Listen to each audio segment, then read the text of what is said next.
इस्लामी इतिहास में हजरत अली इब्न अबी तालिब की बहादुरी और कुर्बानी के कई सच्चे और प्रमाणित किस्से मिलते हैं, लेकिन 10,000 जिन्नों से लड़ाई वाली कहानी का कोई पक्का सबूत नहीं मिलता। यह ज्यादातर लोक कथाओं में सुनाई जाती है। इसके विपरीत हिजरत मक्का से मदीना की यात्रा एक सच्चा और बहुत महत्वपूर्ण वाकया है। जब हजरत मोहम्मद ने मक्का से मदीना हिजरत करने का फैसला किया, तब मक्का के दुश्मनों ने उन्हें नुकसान पहुंचाने की साजिश बनाई। इस मुश्किल समय में हजरत अली रज़ी ने बेहतरीन हिम्मत और ईमान का परिचय दिया। नबी ने उनसे कहा कि वे उनके बिस्तर पर सो जाएं, ताकि दुश्मनों को लगे कि आप अभी घर में ही हैं। कि ये जिम्मेदारी स्वीकार की। उन्हें पता था कि जान का खतरा हो सकता है, लेकिन अल्लाह पर भरोसा रखते हुए वे आराम से सो गए। उसी रात नबी सुरक्षित तरीके से घर से निकलकर हिजरत के लिए रवाना हो गए। ये घटना इस्लाम में कुर्बानी, भरोसा और वफादारी की सबसे बड़ी मिसालों में से एक है। दूसरी ओर जिन्नों से लड़ाई की कहानी में बताया जाता है कि हजरत अली रज़ी ने हजारों जिन से मुकाबला किया, लेकिन कुरान और सही हदीस में ऐसी किसी लड़ाई का जिक्र नहीं मिलता। इस्लाम में जिन्नों का होना माना जाता है, लेकिन इंसानों और जिन्नों के बीच इस तरह की बड़ी जंग की कोई प्रमाणित घटना मौजूद नहीं है। असल सीख यह है कि हजरत अली रज़ी की असली जिंदगी हमें सच्चाई, बहादुरी और अल्लाह पर भरोसा करना सिखाती है। उन्होंने न सिर्फ बहादुरी दिखाई, बल्कि ईमानदारी का भी बड़ा सबूत दिया। हिजरत के बाद उन्होंने लोगों की अमानतें सही मालिकों तक पहुंचाई और फिर खुद मदीना के लिए रवाना हुए। निष्कर्ष: 10,000 जिन्नों से लड़ाई एक कहानी हो सकती है, लेकिन ये सच्चा इस्लामी वाकया नहीं है। जबकि हिजरत का वाकया पूरी तरह सच्चा और बहुत ही महत्वपूर्ण है। हमें हमेशा सही और प्रमाणित इतिहास को ही अपनाना चाहिए और उसी से सीख लेनी चाहिए। हिजरत के बाद मदीना में इस्लामी समाज की नींव मजबूत होने लगी। हजरत मोहम्मद ने लोगों के बीच भाईचारा कायम किया, जिसे मुआखात कहा जाता है, जहां मुहाजिर और अंसार एक दूसरे के भाई बन गए।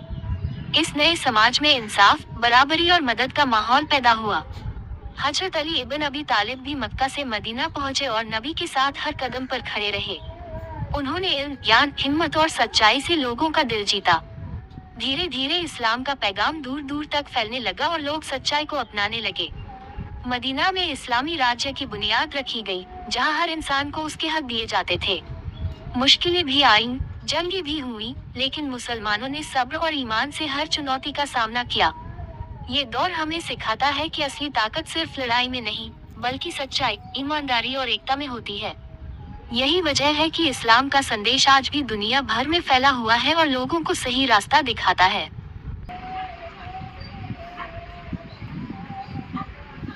हिजरत के बाद मदीना में एक नया दौर शुरू हुआ। यहाँ हजरत मोहम्मद ने एक ऐसे समाज की नींव रखी जो इंसाफ, भाईचारे और बराबरी पर आधारित था। मक्का से आए मुसलमानों, मुहाजिरीन और मदीना के रहने वालों, अंसार के बीच भाईचारा कायम किया गया, जिसे मुआखात कहा जाता है। इससे दोनों समुदायों में गहरी मोहब्बत और सहयोग पैदा हुआ। इसी दौरान मदीना में एक मस्जिद बनाई गई, जो आगे चलकर मस्जिद नबवी के नाम से मशहूर हुई। ये सिर्फ इबादत की जगह नहीं थी, बल्कि शिक्षा, सलाह मशवरे और समाज के फैसलों का केंद्र भी थी। यहाँ बैठकर लोग अपने मसले हल करते, ज्ञान हासिल करते और एक दूसरे की मदद करते। हजरत अली इब्न अबी तालिब ने भी इस नए समाज को मजबूत बनाने में अहम भूमिका निभाई। उनकी बहादुरी के साथ साथ उनकी समझदारी और ईमानदारी भी लोगों के लिए मिसाल बनी। वे हर मुश्किल वक्त में नबी के साथ खड़े रहते और सच्चाई का साथ देते। मदीना में मुसलमानों को कई चुनौतियों का सामना भी करना पड़ा। मक्का के दुश्मनों ने बार बार हमला करने की कोशिश की, जिससे कई जंगें हुई, जैसे बद्र, उहुद और खंदक। इन मुश्किल हालात में भी मुसलमानों ने सब्र और हिम्मत से काम लिया। उनकी ताकत सिर्फ हथियार नहीं थी, बल्कि उनका ईमान और एकता थी। धीरे धीरे इस्लाम का संदेश फैलने लगा। लोग नबी के अच्छे अखलाक और इंसाफ से प्रभावित होकर इस्लाम कबूल करने लगे। मदीना एक ऐसा केंद्र बन गया जहां से सच्चाई और भलाई का पैगाम दूर दूर तक पहुंचा। इस पूरे दौर से हमें ये सीख मिलती है कि एक मजबूत समाज सिर्फ ताकत से नहीं, बल्कि ईमान, सच्चाई, भरोसे और आपसी भाईचारे से बनता है। हिजरत सिर्फ एक यात्रा नहीं थी, बल्कि एक नई शुरुआत थी जिसने इतिहास बदल दिया। निष्कर्ष: मदीना का ये दौर हमें सिखाता है कि अगर इंसान सच्चाई और इंसाफ के रास्ते पर चले, तो वह हर मुश्किल को पार कर सकता है और एक बेहतर समाज बना सकता है। मदीना में इस्लामी समाज के मजबूत होने के बाद एक नया चरण शुरू हुआ। हजरत मोहम्मद ने आसपास के कबीलों और इलाकों